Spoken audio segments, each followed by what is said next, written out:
एक रात ठंडी हवा और अंधेरे की गहराई में एक गाड़ी रास्ते में आगे बढ़ रही थी। इस गाड़ी के चारों ओर घने जंगल थे, जिनकी आंधी ब्लोअर्स की तरह गूंज रही थी।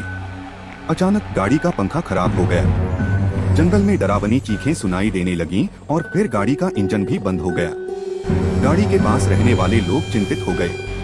उनमें से एक युवक ने कहा, हमें गाड़ी को ठीक करने के लिए बाहर जाना होगा। उन्होंने अपने साथ कुछ उपकरण लिए और जंगल की ओर बढ़ने लगे।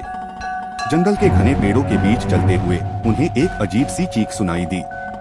वे धीरे धीरे आगे बढ़ते गए और उन्हें एक खुले मैदान में एक बड़ा पुराना और भूतिया मकबरा दिखाई दिया। मकबरे के अंदर कुछ अजीब सी चीखें सुनाई दी जो उन्हें डरावनी लगने लगी। लेकिन वे अपने मिशन में जारी रहे और मकबरे के पास पहुँचे। मकबरे के द्वार पर खड़े होकर उन्होंने एक आवाज सुनी, कौन है? उनका दिल धड़कने लगा, लेकिन वे अपने दृढ़ संकल्प को बनाए रखने के लिए अग्रसर हुए।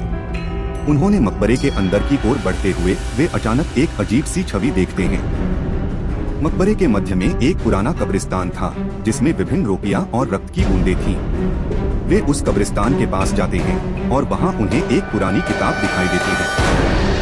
जब वे किताब को खोलते हैं तो उन्हें देखने के लिए कुछ अजीब लेख दिखाई देते हैं। तभी वे एक अजीब ध्वनि सुनते हैं, तुम भी मेरी तरह यही फंसे हुए हो। उन्होंने देखा, लेकिन वहाँ कोई नहीं था। धीरे धीरे उन्हें यहाँ से बाहर निकलने की चाह बढ़ने लगी, लेकिन तभी उन्हें मकबरे के द्वार पर फिर से वही चीखें सुनाई दी, तुम्हारा समय खत्म हो गया है। उन्होंने भागने का प्रयास किया, लेकिन मकबरे का द्वार बंद हो गया।